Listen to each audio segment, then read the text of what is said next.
गुरुर्ब्रह्मा गुरुर्विष्णु गुरुर्देवो महेश्वरा गुरुर्साक्षात् परब्रह्म तस्मै श्री गुरुवे नमः। मैं अपने गुरुदेव महादेव के चरणों में कोटि कोटि प्रणाम करती हूँ। माँ भवानी के चरणों में कोटि कोटि प्रणाम करती हूँ। अपने गुरुदेव महादेव का कोटि कोटि धन्यवाद करती हूँ। सभी देवी देवताओं के चरणों में कोटि कोटि प्रणाम करती हूँ। तीन सूत्र के दाता भ्राता श्री हरेंद्र नंद भैया के चरणों में कोटि कोटि प्रणाम करती हूँ और उनका कोटि कोटि धन्यवाद करती हूँ, जिन्होंने हमें गुरु के तीन सूत्र देकर शिव शिष्यता का मार्ग दिखाया। सभी गुरु भाई बहनों के चरणों में कोटि कोटि प्रणाम करती हूँ। सभी का बहुत बहुत धन्यवाद करती हूँ। आज हम सुनेंगे शिष्य अनुभूति में से मानव जीवन में गुरु की आवश्यकता। नमः शिवाय, नमः शिवाय, नमः शिवाय।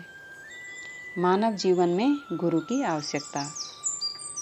आपने देखा होगा कि गाय जब अपने बच्चे को जन्म देती है तो उसका बच्चा स्वयं खड़ा होता है और अपनी माँ का दूध पीने लगता है। आदमी के बच्चे के साथ ऐसा नहीं होता।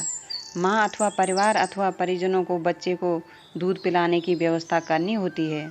जानवर जल में तैर जाते हैं, सामान्यतः डूबते नहीं। यदि हम आप तैराकी नहीं जानते तो सामान्यतः डूब जाएंगे। आदमी के बच्चे को सिखलाना पड़ता है, समझ देनी पड़ती है। समझ अथवा ज्ञान मूलतः दो प्रकार के होते हैं, एक लौकिक, दूसरा पारलौकिक। लौकिक ज्ञान परिवार, समाज और शैक्षणिक गुरुओं से प्राप्त होता है, जो इस लोक के विषय में हमें जानकारी देता है। पारलौकिक ज्ञान इस लोक से परे की दुनिया का ज्ञान हमें देता है, जो मनुष्य को गुरुओं सद्गुरुओं से प्राप्त होता है। भगवान बुद्ध ने कहा था, अपदीपो भव, संस्कृत में आत्म दीपो भव। ईसाई धर्म में एनलाइटेन थाई सेल्फ, अर्थात अपने लिए दिया बनो कहा गया है। एक बौद्ध जातक कथा है। एक बार कपिलवस्तु के राजकुमार सिद्धार्थ अपने रथ से नगर की यात्रा कर रहे थे। सामने से कुछ लोग एक शव लेकर आ रहे थे। यह देखकर सिद्धार्थ ने सारथी से पूछा, क्या हुआ है? सारथी ने जवाब दिया, आदमी मर गया है, लोग उसे जलाने ले जा रहे हैं। सिद्धार्थ ने पूछा, क्या मैं भी मर जाऊंगा? सारथी ने उत्तर नहीं दिया और कहा, एक दिन तो सभी को मरना पड़ता है। सिद्धार्थ ने रथ रुकवाया। रथ से उतरकर सारथी से कहा, वापस जाओ। सारथी ने पूछा, जाकर क्या कहूँगा? सिद्धार्थ ने उत्तर दिया, कहना गौतम मर गया। यह जातक कथा कितनी सत्य है नहीं मालूम, किंतु गौतम के दिमाग में यह बात आई होगी कि जब किसी क्षण मौत आ सकती है तो सबसे पहले इसी का पता लगा लिया जाए। एक और बौद्ध जातक कथा है कि एक बार भगवान बुद्ध के शिष्य आनंद ने उनसे पूछा कि भगवान, आप कहते हैं कि जीवन दुख है, परंतु आपके जीवन में कहीं दुख दिखता ही नहीं। बुद्ध ने उत्तर दिया, आनंद, यदि तुम्हें मालूम हो जाए कि तुम्हारे घर में आग लगी है तो घर के अंदर रहोगे या घर के बाहर? ठीक उसी तरह मुझे मालूम हो गया है कि जीवन दुख है तो मैं दुख से बाहर हो गया। बहुत लोग कहते हैं, मुझे सब कुछ तो मिला ही है, तो फिर मैं गुरु के पास क्यों जाऊं? मुझे सब कुछ मिला ही है तो मैं गुरु के पास क्यों जाऊं? या फिर महादेव ने तो मुझको सब कुछ दिया ही है तो उन्हें गुरु क्यों मानूं? या फिर महादेव की पूजा करते ही हैं तो उनको गुरु क्यों माने? इन सारे वाक्यों का एक अर्थ है कि ऐसे प्रश्नों को रखने के पीछे प्रश्नकर्ता का मन समझता है कि लौकिक धन धान्य तो उसे है ही। भर्तृहरि ने इस पर कहा है, भोगा न भुक्ता वाममेव भुक्ता, तृष्णा न जीर्णा वयमेव जीर्णा। भोगा न भुक्ता वयमेव भुक्ता, तृष्णा न जीर्णा वयमेव जीर्णा। अर्थात भोग को हमने नहीं भोगा बल्कि खुद ही भुक्त हो गए। इच्छाएं बूढ़ी नहीं हुई, स्वयं बूढ़े हो गए। सत्य है कि हम भोग को भोगते नहीं, भोग हमें भोग लेता है। सुख सुविधाएं, धन धान्य हम एकत्रित तो अपने सुख के लिए करते हैं, लेकिन आप गौर करेंगे तो देखेंगे कि उन्हीं के लिए हम अपना पूरा जीवन बिता देते हैं।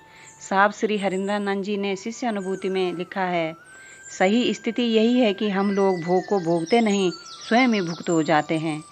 किसी भोग को भोगाधिपति की तरह भोगना तथा स्वयं भुक्त हो जाना तो पृथक स्थितियां हैं।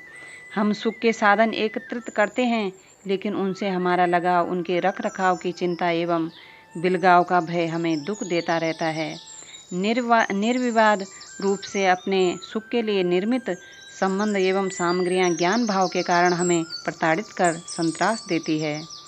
इन पंक्तियों में संबंध और सामग्रियां हमें ज्ञान भाव के कारण आजीवन दुख देती है। केवल गुरु ही इस ज्ञान भाव अर्थात समझ की कमी को दूर करते हैं और अनुभव ज्ञान, जिसे बोधात्मक ज्ञान कहते हैं, अपने शिष्य को देते हैं। वैसे हम गीतों और दोहों की पंक्तियां तो खूब जानते हैं, जैसे साधु ये मुर्दों का गांव, या रहना नहीं ये देश बिराना है, या तेरी गठरी में लागा चोर बटोहिया का सोए, या आई गवनवा की सारी उम्र मोरा बाकी इत्यादि। इस बोली के ज्ञान से संताप और दुख का अंधकार विदीर्ण नहीं होगा। यह सत्य है कि जिन चीज़ों के फायदे का अगर ज्ञान नहीं है तो उन चीज़ों को पाने की इच्छा नहीं होगी। उदाहरण स्वरूप, एक बच्चा विद्यालय नहीं जाना चाहता, उसकी प्रवृत्ति उछल कूद की और खेल तमाशे की है। वह न शिक्षा के बारे में कुछ जानता है और न शिक्षक के प्रति उसकी कोई आस्था है। उसकी अनिच्छा के बावजूद भी उसे विद्यालय भेजा जाता है और वही एक दिन उसे विद्वान बना देता है। वह समाज और परिवार के लिए महत्वपूर्ण पात्र हो जाता है। ठीक इसी प्रकार जन सामान्य इस बात को नहीं जानता कि सही गुरु नहीं मिलेंगे तो पूरा जीवन दुख के दलदल में ही व्यतीत हो जाएगा। हम लोगों के गुरु शिव, जो जगत के गुरु हैं, उन्होंने अपने शिष्यों को आदेश दिया है कि दूसरों को शिव के गुरु स्वरूप से जोड़ा जाए। यह बात सुनाई और समझाई जाए। शिव ने जगत के हित के लिए हलाहल पान किया है। वे जगत पिता एवं जगत गुरु भी हैं। यदि उन्हें जगत के प्राणियों के प्रति दर्द नहीं होगा तो भला और किसे होगा। वरेण्य गुरु भ्राता ने कह ही दिया है कि गुरु अपने शिष्य को जीने की कला सिखलाते हैं। अब आप स्वयं विचार करें कि व्यक्ति के जीवन में सही गुरु की कितनी आवश्यकता है। नमः शिवाय, नमः शिवाय, नमः शिवाय।